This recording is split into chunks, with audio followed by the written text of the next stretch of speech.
nos hemos comprometido a buscar a Dios en oración, levantando muros espirituales. ¿Y qué significa? Voy a repetir nuevamente. Levantar muros espirituales es elevarnos en un nivel de consagración mayor, buscando la oración, buscando el ayuno, consagrarnos de tal manera que el Espíritu Santo nos inunde y nos impacte para caminar en el propósito de Dios y no desviarnos de la sana doctrina y no desviarnos de los principios eternos, los cuales son los que nos hacen estar en pie. Digo esto, aunque suene sencillo, es porque Dios necesita hombres y mujeres con el espíritu que tuvo Nehemías, un hombre valeroso, un hombre valiente, un hombre determinado, un hombre que se levantó por su pueblo, por su iglesia, por su nación, por su familia, porque él decía: necesito que mi familia esté bien, y Dios va a traer cambios. Escuche bien, Dios va a traer cambios a la nación, a la familia y a la iglesia, donde encuentre un hombre y una mujer que se paren la brecha, un hombre y una mujer intercesora delante de Dios, que va a abrir camino. Y ojo acá, cuando Dios encuentre un hombre y una mujer intercesora, Dios puede cambiar el curso de los tiempos. Abra los oídos espirituales. Dios puede cambiar el curso de los tiempos. ¿Dónde? Donde encuentre una mujer aguerrida, levantada en oración. Y esto no es una cuestión para algunos, esto es para todos. Porque nosotros no servimos a Dios desde una condición, sino desde una posición. Porque la condición puede afectarnos, la condición puede ser adversa, la condición pueden haber problemas, necesidades, vicisitudes, pero nuestra posición como hijos de Dios es de reyes y sacerdotes, y Dios nos ha llamado a levantar muros a través de la oración. Entonces Nehemías fue un hombre valeroso, determinante en Dios, que buscó por espacio de 4 meses al Señor en ayuno y en oración, y luego se levantó ante el rey Artajerjes, según el capítulo 1 de Nehemías, y le dijo: necesito ir, que me des permiso para ir donde está mi pueblo, sacarlo de la cautividad en el nombre de Jesús, levantar esas murallas caídas, esos muros. Hay vergüenza en el pueblo, hay vergüenza en la familia, porque había una decadencia moral, espiritual, a tal punto que hubo una reforma en todos los ámbitos: reforma espiritual, reforma social y hasta política. Y le explico, ¿por qué reforma social? Porque había tanta injusticia que al pueblo de Dios le hacían que hipotecaran sus propiedades para los otros beneficiarse de ese dinero. Hubo la abolición de la usura, hubo abolición de cosas que estaban siendo abusos dentro de una nación, y Dios usó a Nehemías para traer una reforma no solamente espiritual, sino social. ¿Alguien está comprendiendo lo que estoy diciendo? Escuche lo que le voy a decir. Cuando un hombre o una mujer se levanta en el espíritu, puede mover cosas externamente. Yo lo creo, lo he visto, y sé que usted lo ha visto, pero más que decirlo en esta hora, creamos y sigamos avanzando, que donde Dios encuentre un hombre y una mujer determinada que se paran la brecha, el curso de los tiempos puede cambiar. No es emoción, sino que es convicción, y a eso quiero llegar. Dios quiere en nuestra vida un avivamiento constante, un avivamiento constante. ¿Y qué es un avivamiento, amada iglesia? No son emociones. Avivamiento es convicción, porque la emoción hoy está y mañana no está. La emoción nos sirve para un rato. ¿Sabe cuáles son las emociones? Las emociones son aquellas que se viven en un estadio de fútbol. Le gritan al equipo, pero ese equipo al cual le gritan hoy gana y mañana pierde. Ese equipo al cual le gritan hoy está en primer lugar, mañana está en el tercer, cuarto lugar, y en el peor de los casos algunos equipos descienden a la segunda división, y en el peor de los casos algunos desaparecen. ¿Está conmigo? Porque la emoción es pasajera. Podemos elogiar a un político, la gente elogia a sus cantantes. ¿Usted ha visto los estadios cómo se llenan de los ídolos? Y levantan un concierto, levantan ahí al ídolo e idolatran a un hombre, idolatran a una mujer de carne y hueso como usted y yo. Entonces lo que quiero decir, que esas son emociones que hoy están y mañana no están. Pero la convicción de la que le estoy hablando es un avivamiento que inicia en el corazón con el fuego de la pasión. La pasión en Dios. ¿Cuál pasión? Aquella que me hace estar en pie en momentos difíciles. Entonces, el avivamiento no son emociones, sino convicción dada por el Espíritu Santo, y debemos mantener los dones activos y nuestra vida espiritual en el nivel de la consagración. Y aquí quiero que abran los oídos espirituales. No se trata de qué tanto talento y qué tanto el don que yo tenga, sino qué tanta consagración yo tenga. Le digo esto porque mucha gente habla mucho del talento, habla mucho del don, habla de lo que ellos han hecho, pero realmente no se trata de eso. Se trata de hablar de lo que Dios está haciendo en la iglesia. Le digo esto porque las emociones a veces han atacado a la iglesia, elogiando a los hombres, dándoles títulos a los hombres. Usted me dice, pastor, ¿por qué menciona esto? Porque lastimosamente en la iglesia de Cristo, hablando en todo el mundo universalmente, hay mucha idolatría al hombre. Levantan al hombre como wow, como que si fuera, disculpe la expresión, el último refresco en el desierto. Cuando lo que Dios quiere es desviar la mirada del hombre y enfocarnos en el dador de los dones y los talentos y verdaderamente apasionarnos por lo que Dios dice y no por lo que un hombre dice. Porque a veces me encuentro cristianos diciendo, como dice fulano, como dicen en la radio, como dice la televisión. No, como dice la Biblia es diferente. Y cuando yo digo, cuando dice la Biblia, es mayor certeza lo que voy a decir, porque es palabra de Dios. Entonces, las emociones han embargado al cuerpo de Cristo, que solamente se emocionan por un culto, pero en la semana no pasa nada. Y creo yo que debemos aprender a consagrarnos a tal nivel que nos mantengamos en el propósito de Dios. ¿Sabe, hermano, algo que a mí me preocupa y del cual le pido a Dios que me ayude y me libre? Es caer en la pasividad espiritual. Hay cristianos de 10 años, de 15 años y 20 años que han caído en un letargo espiritual. Se congregan en la iglesia, alaban a Dios, sin embargo están en un letargo espiritual. Y usted dice, ¿cómo, pastor? Sí, porque acuérdese que Apocalipsis Dios exhorta a una de las iglesias y le dice, tienes fama de que estás vivo, pero estás muerto. Has dejado algunas cosas. Entonces podemos entender que aunque seamos cristianos y vengamos a la iglesia, hay cosas que deben ser activadas en nosotros. A mí me preocupa el cristianismo que hoy en día se vive, que a la gente le da igual congregarse como no congregarse. ¿Sabe qué es preocupante? La gente dice, hoy no voy, mañana sí voy, y voy a ir cuando me sienta bien. O sea, le ponen condiciones a Dios. Y yo hice un ejercicio en la mañana y lo voy a hacer ahora. Usted como papá, usted como mamá, cuando le da una orden a su hijo o a su hija, si su hijo o su hija le responde así, por ejemplo, hijo, necesito que hagas esto, y el hijo le dice, depende. ¿Cómo depende?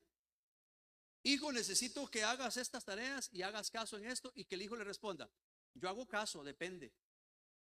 Estaría bien, padres, que sus hijos le respondan así. Cuando papá y mamá dan una orden, tiene que cumplirse.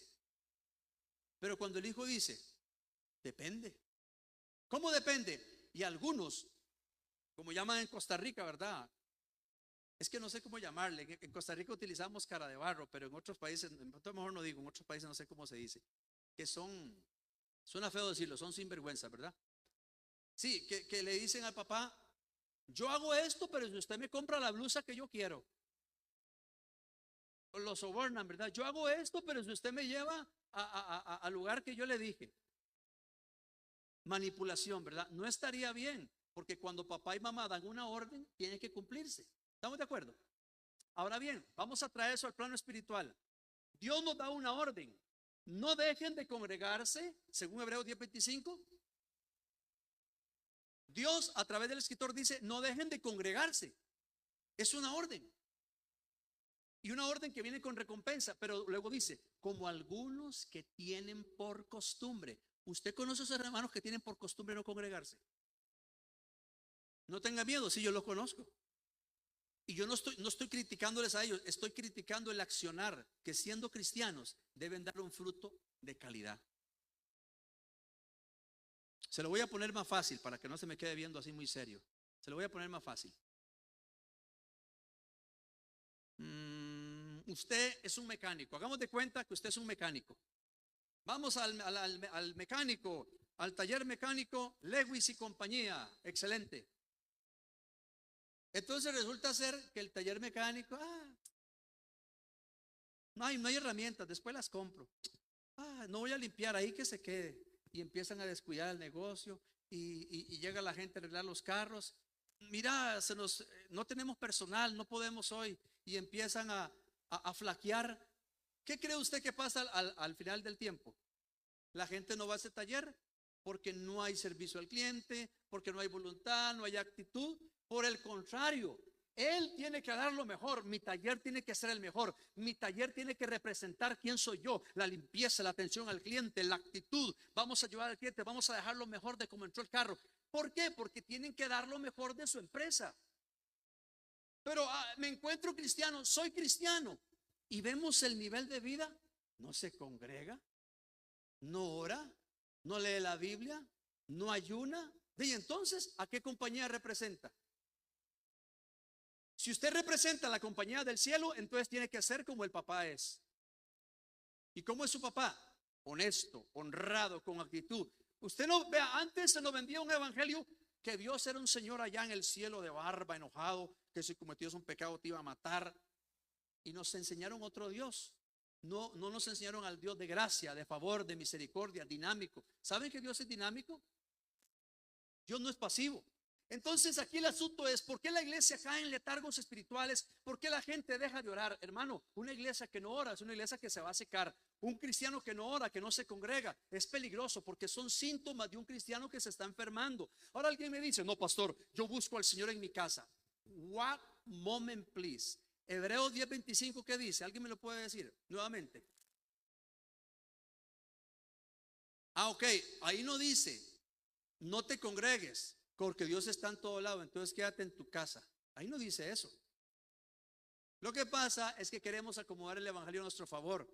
Y es peligroso cuando alguien cree que lo sabe todo, y es peligroso cuando alguien no escucha y no se deja formar. Como sé tanto, yo ya estoy formado. No necesito que nadie me diga nada. Por eso yo digo a la iglesia, es importante que usted crezca y eche raíces.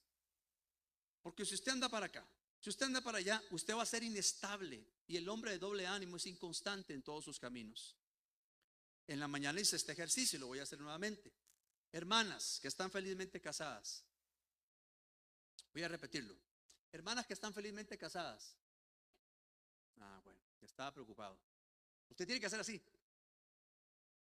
Felizmente casada. Mire, si su esposo durante el año se está cambiando de casa 3, 4 veces y en el espacio de 5 años se han cambiado de casa como 15 veces, usted dice, pero ¿qué pasa? ¿Qué es esta inestabilidad? Y resulta ser que su esposo le dice, no, es que voy aquí porque esta casa no me gusta. No, es que voy a la otra porque ella me gusta. Eso se llama inestabilidad. Llega un momento que tiene que establecerse. Vamos a comprar casa, vamos a establecerlo, vamos a crecer, sí o sí. En el plano espiritual sucede igual. Una iglesia no puede echar raíces, hermanos, si anda de aquí a allá.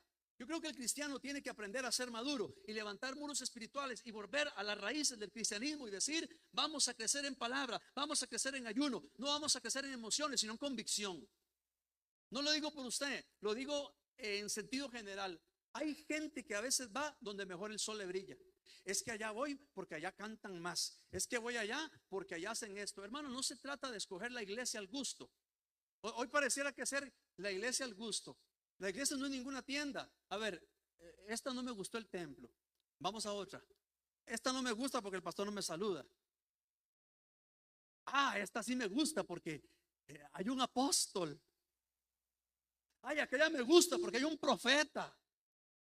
La otra me gusta porque hacen seminarios. Vea, hermano, ese tipo de gustos van y vienen y nos encontramos a cristianos emocionalmente enfermos. Eso es como que usted ande buscando a la esposa perfecta. O ustedes, hermanas, anden buscando al esposo perfecto. Cuando en el matrimonio todos los días hay que luchar, hay que orar, hay que amarse, hay que cuidarse, sí o sí. O todos los días en el matrimonio son de color de rosa, de pura bendición. No, hay días en el matrimonio que dice, Señor, ¿qué está pasando aquí? Y hay que orar, hay que ponerse las pilas y luchar, sí o sí.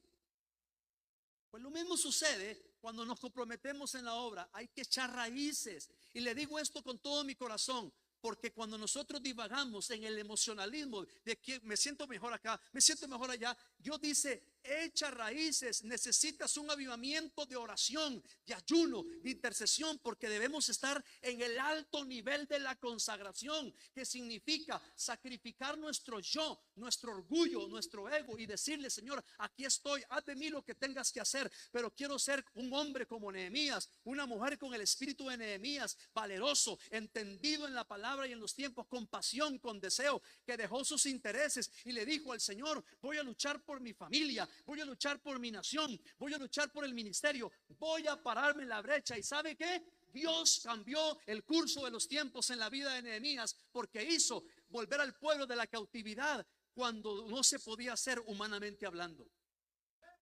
Aleluya, lo hizo Zorobabel, lo hizo Esdras y lo hizo Nehemías.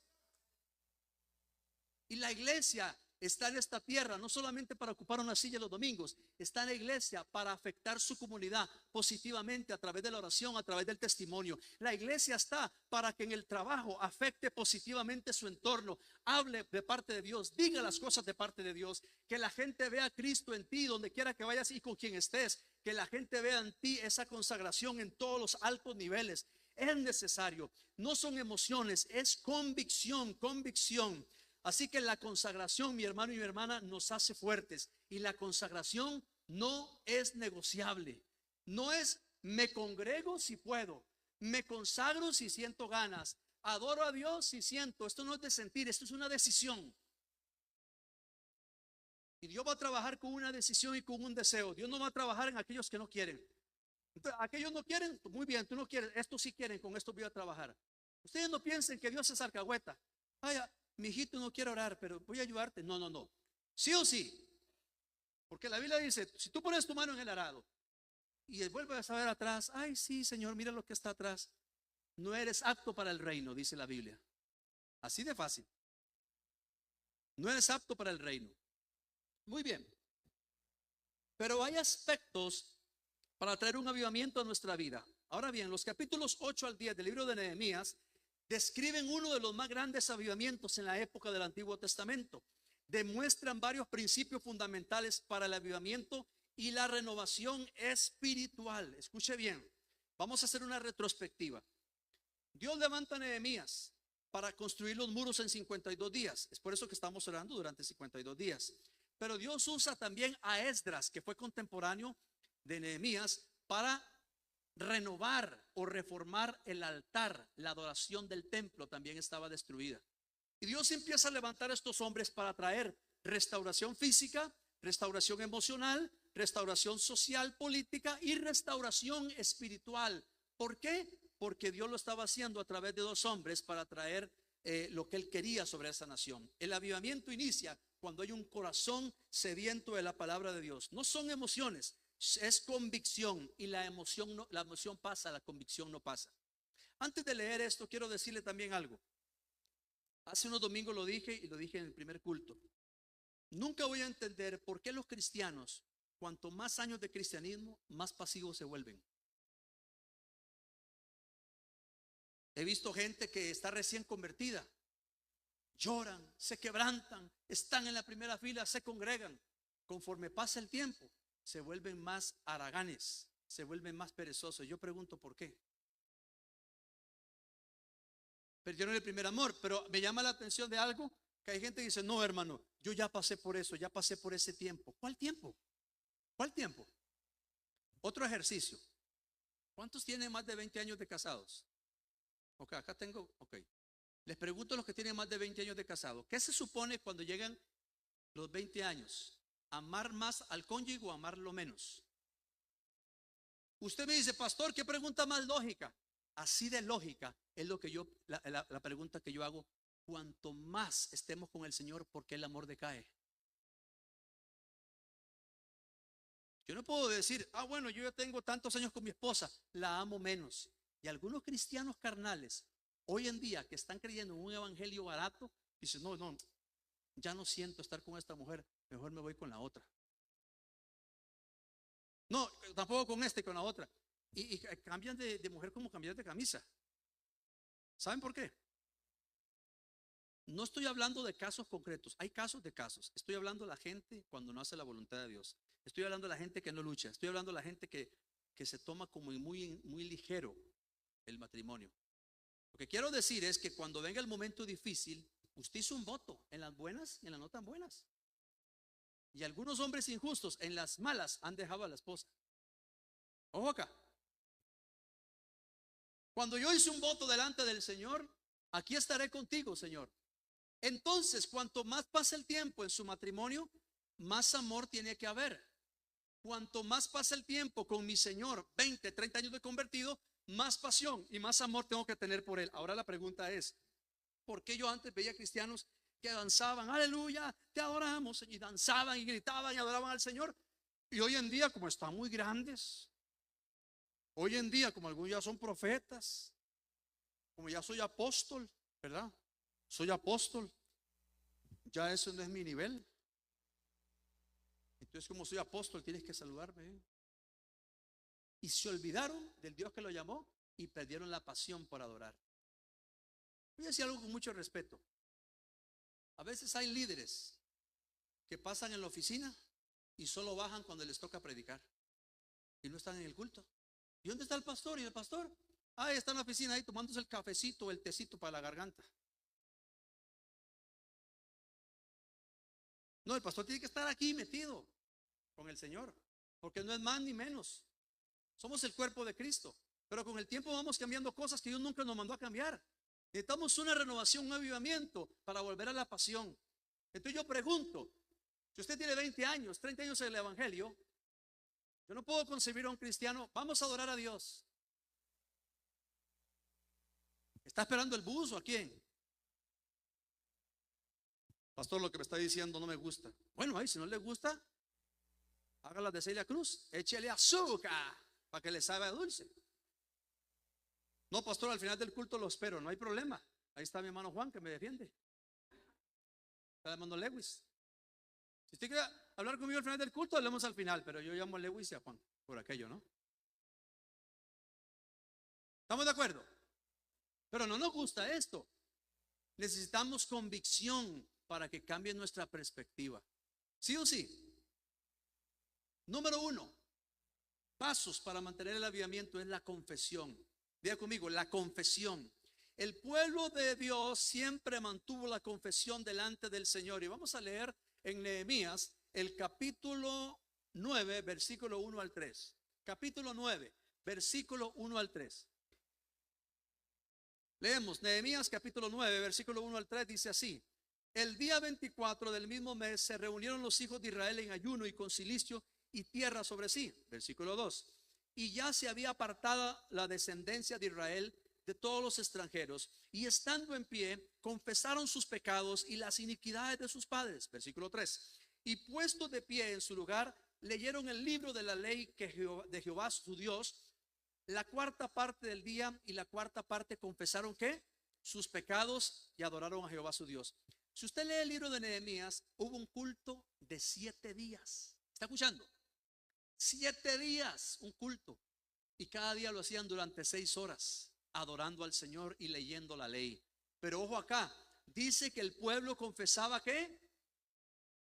Nosotros debemos confesar nuestras faltas delante de Dios, aun cuando el pueblo fue restaurado, aun cuando el pueblo volvió a esa renovada manifestación del amor hacia Dios. El pueblo mantenía una actitud humilde diciendo: necesitamos confesar nuestros pecados, y la iglesia, usted y yo, necesitamos venir delante del Señor y decirle: Señor, perdona mis pecados, mis pensamientos, mi vocabulario, mi actitud, perdóname. De una u otra manera le fallamos al Señor.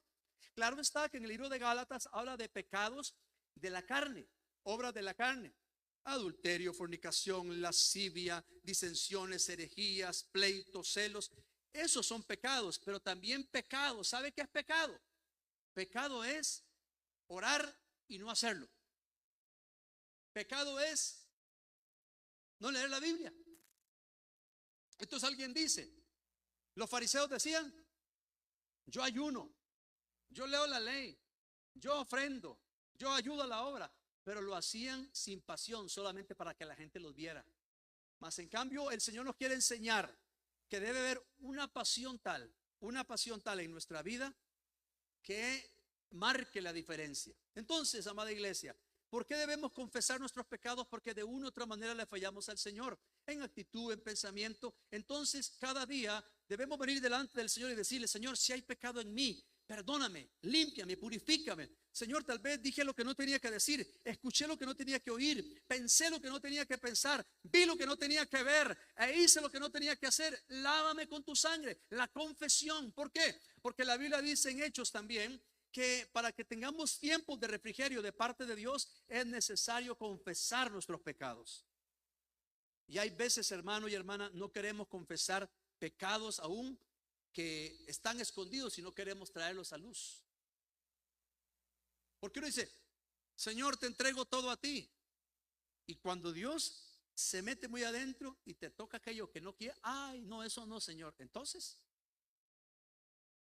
y hay cosas en lo oculto que debemos entregar, que solamente Dios las conoce, pero debemos aprender a confesar los pecados y decirle, Señor, sana mi tierra, mi vida, sana mi familia, orar, pedir perdón por los pecados de la familia, pararse en la brecha delante de Dios y decirle, Señor, perdona los pecados de la iglesia, perdona los pecados de Costa Rica. Es necesario la confesión. Es necesario que Dios encuentre un hombre, una mujer intercesora, intercesora que cambie el curso de los tiempos a través de su actitud hacia la oración.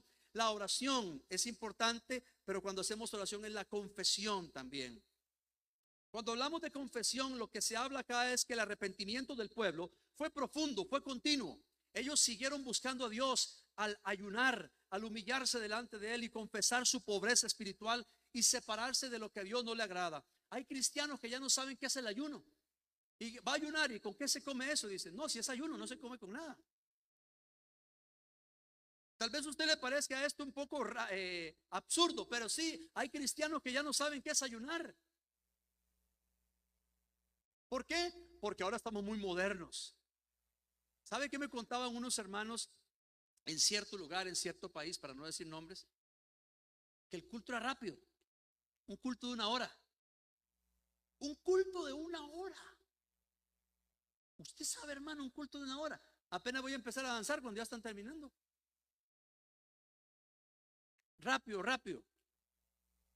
Yo sé que los tiempos han cambiado mucho y se han acelerado las cosas. Pues si se han acelerado las cosas, usted y yo en la casa debemos aprender a cultivar nuestra búsqueda delante del Señor. ¿Por qué? Porque hoy en día la iglesia se ha modernizado tanto que hay que hacer todo rápido, pero eso no es excusa para buscar a Dios en la casa. El ayunar debe ser parte nuestra. ¿Puedo decirle algo con todo respeto? ¿Me da permiso? Gracias. Con solo uno que me diga, lo digo. Si nadie me dice, no digo. Hay gente que hace ayunos para cuidarse. ¿Sí o sí? Hay ayunos, ¿cómo le llaman estos ayunos? Intermitentes. Necesito hacer ayuno intermitente porque necesito bajarla, necesito darme fit.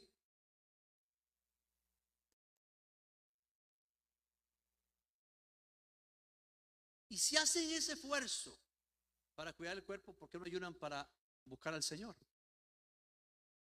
¿Sí o sí? Hay gente que paga bastante para ir al gimnasio. Hay gente que se levanta a las 4 o 5 de la mañana para ir a correr, para ir al gimnasio, para ir en mi mountain bike. No es malo, ¿verdad que no? No es malo. Pero le dice, vamos a levantarnos para orar. Ay, no, qué cansado. Sí, pero si te levantaste para andar en bicicleta. Sí, pero te levantaste para ir a correr. Y hacen como Rocky y todo. Y se creen Rocky. No, créete Rocky espiritual. ¿Sí o sí? O sea, la gente hace esfuerzos para mantener el cuerpo. Hagamos esfuerzos para mantener el espíritu. Y el segundo punto es la oración. Hemos estado hablando estos domingos de la oración. ¿Por qué es importante orar? Porque la oración nos da carácter espiritual. Porque la oración nos da visión. Anote eso. La oración te da carácter y te da visión. Y le voy a explicar. El oficio de la oración es el de cambiar el carácter y la conducta. Voy a repetirlo. El oficio de la oración es el de cambiar el carácter y la conducta. Y alguien dijo esto de la siguiente manera. En la economía de la gracia, la conducta viene a ser la familia del carácter. El carácter es el estado del corazón y la conducta su expresión externa. También se puede decir que el carácter es la raíz del árbol y la conducta el fruto. Cuando mi carácter está cimentado en la oración, cimentado en Dios, el fruto que voy a dar es un fruto de justicia y consagración. Por eso le digo que la oración me da carácter espiritual y me da visión. ¿Por qué me da visión? Porque el que ora puede ver. Repita conmigo, el que ora puede ver. Hacemos un ejercicio para que usted me lo comprenda mejor. Vamos a ver. Yo le digo a usted, el ejercicio es así. Yo le digo, cierre sus ojos y le voy a pedir que no piense en el caballo blanco. Por favor, no piense en el caballo blanco. ¿En qué fue lo primero que pensó? Pero yo le dije que no pensara en el caballo blanco. ¿Y por qué usted pensó en el caballo blanco? Porque usted está escuchando. Y lo que la mente escucha, usted puede verlo. ¿Me doy a entender? Eso es la oración. Cuando usted habla palabra, usted empieza a ver. Cuando usted declara protección sobre sus hijos, usted puede ver un manto sobre sus hijos. Cuando usted declara sobre su vida que Dios abre un camino, usted puede ver ese camino, porque la oración, el que ora, va más allá, o ve más allá de lo que otros no ven. ¿Se da cuenta, hermano, cómo su mente puede cambiar a través de una declaración? Yo le digo a usted, hermana, no piense en el caballo azul. Ella ya pensó en el caballo azul. Y si le digo una palabra de Dios, la Biblia dice, séquese la hierba, marchíchese la flor, pero la palabra de Dios en ti no va a faltar. Ya su mente captó, ya su espíritu captó. Ahora hay que hacerlo eficaz. ¿A través de qué? De la confesión, que es la oración. Por eso la oración me da visión y me da carácter. El que ora puede ver. El que ora tiene un camino abierto. Una iglesia que no ora no sabe para dónde va. Una iglesia que ora tiene dirección divina. Una iglesia que ora tiene profecía y la profecía me da dirección. Una iglesia que ora tiene el enfoque espiritual correcto. Alguien que no ora es como andar a ciegas, por decirlo de alguna manera, y no sé para dónde voy. Como que tengan mis ojos vendados, no sé para dónde voy. Pero cuando oro tengo visión, tengo colirio espiritual. Y el colirio espiritual se menciona en Apocalipsis. ¿Por qué? Porque había gente que estaba ciega hablando espiritualmente. Y hay que poner colirio espiritual en nuestros ojos para ver lo que Dios quiere que veamos. Debemos poner colirio espiritual para tener la visión de Dios en nuestra vida. La oración nos da carácter y nos da visión. Tercer punto, un corazón contrito y humillado. Es necesario, es importante para un avivamiento constante el estar humillado delante del Señor. El corazón contrito y humillado, el Señor nunca lo va a despreciar. Vamos a leer Isaías 57:15. Anótelo y lea conmigo Isaías capítulo 57, el versículo 15. Dicho sea de paso, este versículo lo cantamos aquí en la iglesia. Un canto hermoso, precioso, lleno de la palabra. Dice, porque así dijo el alto y sublime, el que habita la altura y la santidad, y con el quebrantado y humilde de espíritu, para hacer vivir el espíritu de los humildes y para vivificar el corazón de ¿qué? De los quebrantados. Es decir, Dios ve muy de cerca al corazón contrito y humillado. Y usted y yo como iglesia, uno de los puntos importantes es mantener una actitud de siervo. Que nunca se nos olvide de dónde Dios nos sacó. Que nunca se nos olvide que lo que tenemos es por Él y lo que somos es por Jesús. Una actitud de humildad, una actitud de siervo. Señor, contigo todo soy y sin ti nada soy. ¿Por qué? Porque al corazón altivo Dios nos mira de lejos. ¿Quién es el corazón altivo? El que cree que todo lo sabe. ¿Quién es el corazón altivo? El que nunca se deja formar. ¿Quién es el corazón altivo? El que hace un evangelio a su conveniencia. El que no obedece. Y es que el pastor solo que congregarse. Y este pastor no entiende que yo trabajo. Pues pídele al Señor que ordene su vida en el trabajo. Porque cuando uno ora, Dios la escucha. Se lo digo por testimonio, hermano. Aquí hay hermanos que trabajan domingos y le han pedido a Dios un trabajo de lunes a viernes. Y Dios lo ha hecho porque Dios ve el corazón de estas personas. Señor, necesito congregarme. Señor, ayúdame. Claro, está la administración del tiempo. Claro, está la mayordomía que usted y yo debemos emplear en el hogar. La mayordomía a nivel de las finanzas, la mayordomía a nivel del tiempo, a nivel de estudio y demás, de trabajo, todo lo que hacemos. Pero también es importante pedirle a Dios de corazón, quiero hacer tu voluntad y provéeme lo necesario, abre el camino, ayúdame. ¿Por qué? Porque eso es humildad delante del Señor, pero no caer en el extremo de decir, lo hago a mi manera. No, Señor, porque eso equivale a una, ¿cómo llamarle a esto? Una pasividad escondida, no, una rebeldía escondida. Usted sabe que a veces hay rebeldías pasivas. ¿Cómo rebeldía pasiva, pastor? Explíqueme eso. Fácil, mire. Lo he contado muchas veces. Le dice el papá al hijo: hijo, por favor siéntese que se va a caer. No, papi, no me voy a caer. Siente que se va a caer, hombre. Que papi, no me voy a caer. Ay, ya, mami. Ay, no, que majadería. Majadería es. Que se siente o lo siento. Siente. Entonces el niño dice: está bien.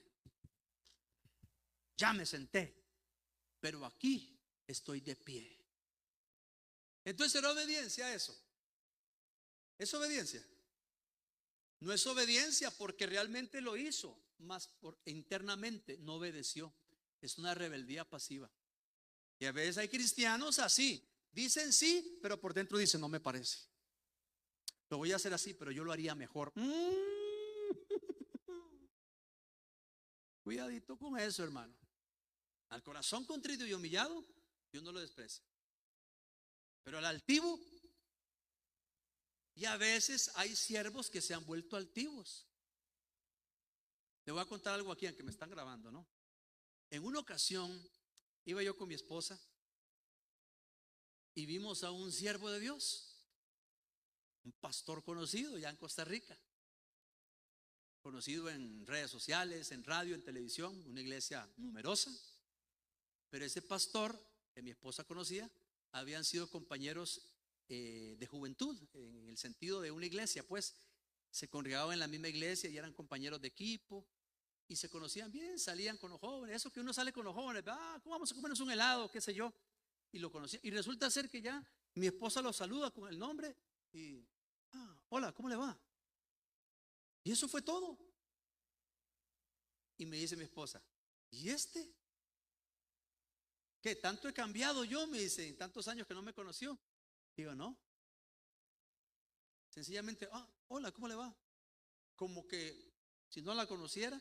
Y hay siervos que se les ha subido el nombre a la cabeza. Ya hay siervos que no van a predicar a una iglesia de 50 miembros.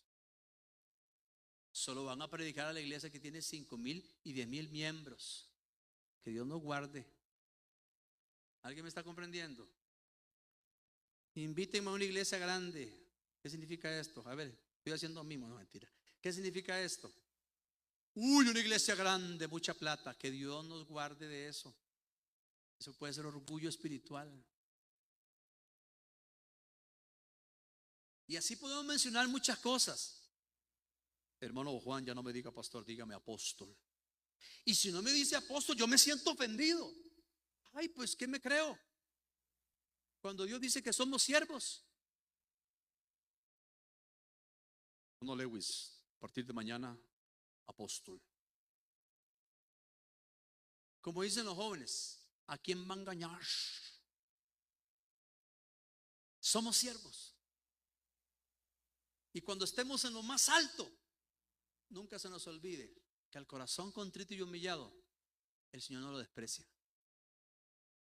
Dios llevó hasta el pináculo a David. Dios llevó al pináculo a José. Y en la cima siempre honraron el nombre del Señor.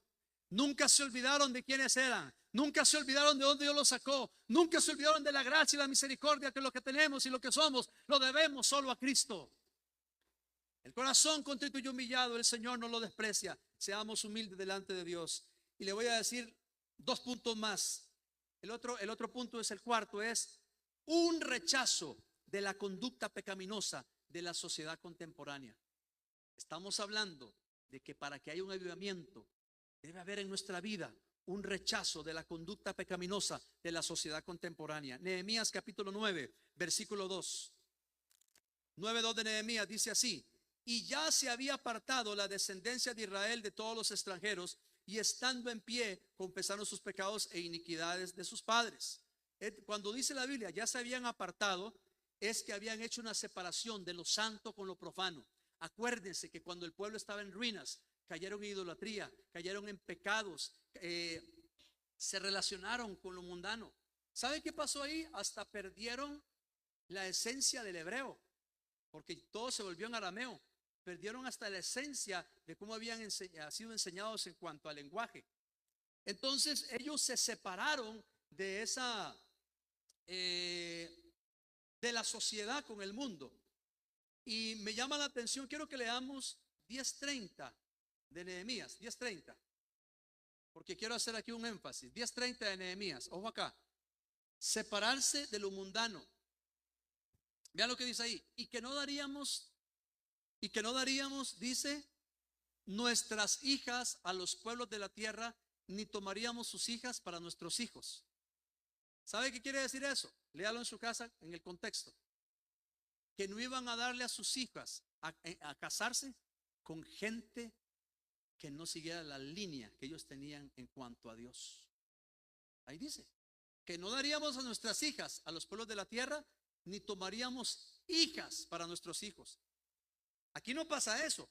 Pero hay hermanas que dicen, jovencitas, ay, ¿dónde estará mi siervo? En la iglesia no hay nada, tengo que irme para el mundo porque ya están los guapos. No, ¿cómo que ya están los guapos? No, en la iglesia están los guapos. A mi esposa encontró uno en la iglesia. Y digan amén, ayúdenme, a ustedes también los encontraron en la iglesia. No, ¿cómo que allá está? No, aquí está lo bueno. ¿Sí o sí? Tiene que orar con los ojos abiertos. ¿En qué sentido? Un hombre y una mujer que ame a Dios, respete, honre a Dios. Pero ellos dijeron, no vamos a dar a nuestras hijas a los pueblos a que se casen con alguien que no ame a Dios. El yugo desigual. Ay, es que es tan lindo. Ay, es que como me habla. Y ama a Dios. No, no va a la iglesia, pero es tan lindo. Se parece a Chayanne. Es una broma, son comerciales. No, porque yo me he encontrado hermanas que hay el amor platónico de la juventud, dice. Mire, lo que quiero decirle es que no debemos nosotros asociarnos con lo mundano. Estamos en el mundo, sí, pero no somos del mundo. Entonces, un rechazo a la conducta pecaminosa debe ser nuestra vida constante, rechazar la conducta pecaminosa de los pueblos. Y leamos rápidamente 1 de Juan 2:15 al 17, por favor, si son tan amables. 1 de Juan capítulo 2, versículo 15 al 17. Rechazar la conducta pecaminosa de la sociedad contemporánea. Dice, no améis al mundo. 1 de Juan 2:15 al 17. No améis al mundo. ¿Lo tiene conmigo? 1 de Juan 2:15 al 17. No améis al mundo, ni las cosas que están en el mundo. Si alguno ama al mundo, el amor del Padre, ¿qué dice? No está en él. Versículo 16. Porque todo lo que hay en el mundo, los deseos de la carne, los deseos de los ojos y la vanagloria de la vida, no proviene del Padre, sino ¿de quién? Del mundo. Versículo 17. Y el mundo pasa y sus deseos, pero el que hace la voluntad de Dios permanece para siempre. Y el último punto es un renovado compromiso de andar en la voluntad de Dios y hacer de la palabra de Dios la regla para la vida agradecida y bendecida. Antes de leer, en los avivamientos siempre ha habido proclamación de la palabra y la misma trae revelación para luego traer un rompimiento espiritual. Nehemías 10:29. Escuche bien, porque el último punto es un renovado compromiso de andar en la voluntad de Dios y hacer de la palabra de Dios la regla para la vida agradecida y bendecida. La palabra es fundamental. Tiene que estar en usted y en mí siempre. 10:29 de Nehemías, que dice, se reunieron con sus hermanos y sus principales para protestar y jurar que andarían ¿en qué? Leyendo las revistas y los cómics. Así dice ahí. Para leer el periódico primero y luego la Biblia. Así dice, ¿no? Que andarían en la ley de Dios que fue dada por Moisés, siervo de Dios, y que guardarían, ¿y qué? No estoy escuchando. ¿Y que guardarían y qué? Cumplirían, acción. Y cumplirían todos o algunos, no, todos los mandamientos, decretos y estatutos de Jehová, nuestro Señor. Ojo acá. Cuando la palabra está en tu vida y en mi vida, hay avivamiento. Cuando la palabra no está en ti y en mí, hay sequedad espiritual. Si queremos liberación, debemos comer palabra. Si queremos prosperidad, debemos comer palabra. Si queremos libertad, debemos comer palabra. Si queremos avivamiento, debemos comer palabra. Que Dios nos dé la vida de Cristo para ser fructíferos. ¿Sabe, hermano y hermana, qué es la palabra la que trae rompimiento? ¿Quiere que lo invite a un culto de liberación a usted? Lo puedo invitar a un jueves, un domingo, que hay palabra. Y si la palabra te revela a Cristo, hay un rompimiento. Pero hay gente que le anda poniendo la cabeza a todo el mundo para que me liberen. La palabra es la que te va a liberar cuando andamos en obediencia. Amado hermano, estamos terminando. Pero no es cierto que a veces nos vendieron un evangelio muy emocional. Nos han vendido un evangelio emocional, de que cuando alguien me toca yo voy a cambiar. Presta atención. Yo creo en la manifestación del Espíritu Santo. Yo sí creo. Amo al Espíritu Santo. Amo al Espíritu Santo. Y yo creo que el Espíritu Santo bautiza en lenguas, sana, levanta, restaura. Yo soy un loco apasionado por adorar a Dios y amo al Espíritu Santo, pero no creo en las emociones. Y mucho tiempo pasó que mucha gente caía al suelo solamente para que lo vieran y nunca sintió. Eso se llama emoción. Y como todo el mundo cae, yo también tengo que caer, porque si no van a decir que estoy mal. Te estás engañando. No podemos engañarnos. Es que si ora por mí el hermano tal, No. Si Cristo te toca y tú obedeces, entonces vas a tener liberación. Y si comes palabra, vas a tener liberación. Leemos mucha noticia, mucho libro, pero a veces leemos poca palabra, y la palabra es la que trae liberación. Hermanos, queremos ser bendecidos material espiritualmente. Y algunos dicen, ay, ¿qué tengo que hacer? ¿Cuánto tengo que dar de ofrenda? No, ninguna ofrenda. Tienes que comer palabra. Por eso hay mucho farsante en el evangelio. Te vende un evangelio, hermano, pacte con Dios, $100. O sea, $100 y ya Dios me va a contestar. Así de fácil. Entonces un millonario se hace más rico.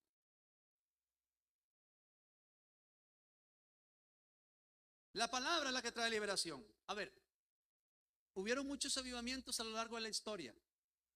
Hubo un gran avivamiento. Fue a través de Martín Lutero. ¿Cómo? Pero Martín Lutero no salió danzando y todo el asunto. No. Martín Lutero tuvo una revelación de la palabra que liberó su alma y liberó la vida de muchos. Y hoy en día, hoy por hoy celebramos todavía esa reforma de que el justo por la fe vivirá, y que no eran las indulgencias, no era la ofrenda, no era lo que yo le daba a Dios, sino lo que Él quería de mí, mi corazón, mi entrega. ¿Sí o sí? ¿Me está comprendiendo el mensaje que quiero darle? Que para tener un avivamiento en nuestra vida debemos volver a la palabra. Pero hay gente que anda buscando palabras en hombres. Ay, dígame algo de parte de Dios. ¿Por qué no lees la Biblia? ¿Por qué no le pides a Dios perdón y dices, Señor, perdóname? He puesto la mirada en el hombre. Necesito volver a la palabra. Necesito volver al ayuno, a la oración, y Dios va a contestar. Pero ya basta de esas mentiras. Suélteme una palabrita. Y ponemos la mirada en el hombre. Yo no dudo que hayan profetas, pero a veces dicen, hermano, ore por mí porque Dios me va a hablar. No, Dios quiere hablarte como lo hizo con Elías. A veces en el desierto, a veces en el proceso donde no hay nadie, ahí Dios quiere hablarte. Ahí Dios quiere procesarte. ¿Sabe que yo he comprobado que cuando todo el mundo se va es cuando Dios llega?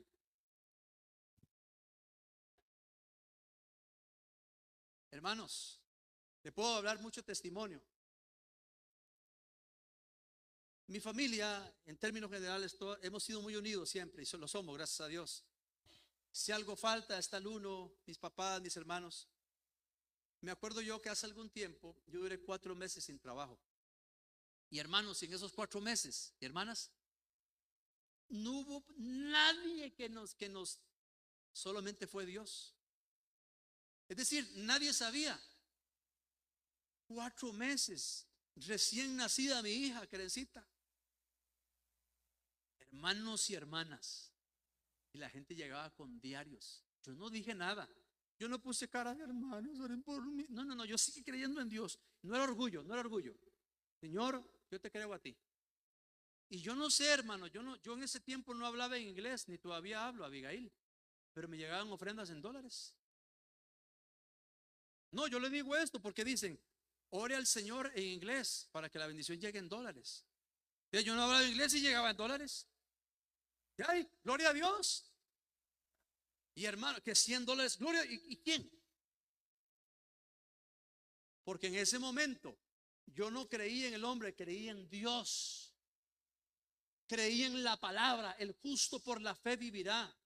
Y se empezaron a desatar bendiciones porque nos abocamos a esta bendita palabra. Séquese la hierba, marchítese la flor, pero la palabra de Dios nunca pasará ni volverá vacía. La palabra de Dios permanece. Si queremos avivamiento, comamos palabra. Martín Lutero trajo una reforma y el avivamiento hasta hoy lo vivimos. ¿Por qué? Porque él se dio cuenta, esto no es cierto. Él trajo una revelación. La revelación era: el justo vive por fe, no por las indulgencias. Y así clavó 95 tesis y se empezó a dar cuenta que la palabra trajo un rompimiento a él.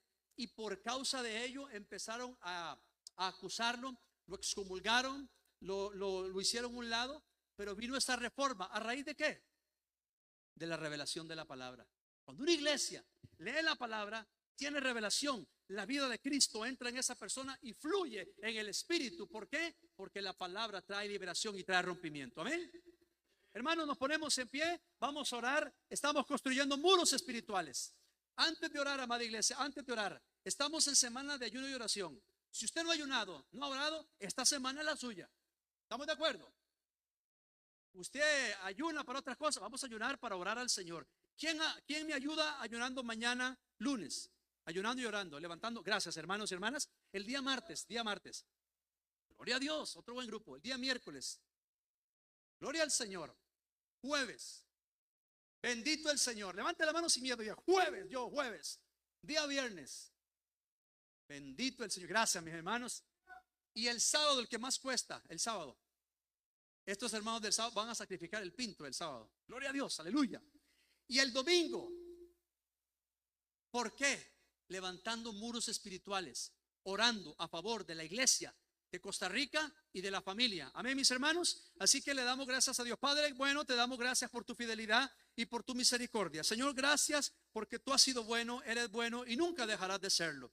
Amado Señor, en esta hora te pedimos que nos des carácter espiritual, nos des visión espiritual a través de la oración. Queremos ser hombres y mujeres entregados con carácter, con voluntad, con ánimo. Queremos pararnos en la brecha, Señor amado, como lo hiciera Nehemías, y queremos pelear en el nombre de Jesús a favor de la familia, a favor de Costa Rica, a favor de la iglesia, levantando muros espirituales. Reprendemos la pasividad, la pereza, la apatía y oramos en el nombre de Jesús que nos dé de nuevo. Pon hambre y sed de justicia en el corazón de la iglesia en el nombre de Jesús. Esta semana la ponemos delante de ti, ponemos el estudio, el trabajo, las metas, anhelos, proyectos delante de ti, para que sea tu mano la que nos bendiga, Padre, en el nombre de Jesús. Fortalécenos y ayúdanos en esta semana, hoy y siempre. Amada iglesia, te bendigo en el nombre del Padre, del Hijo y del Espíritu Santo. Amén.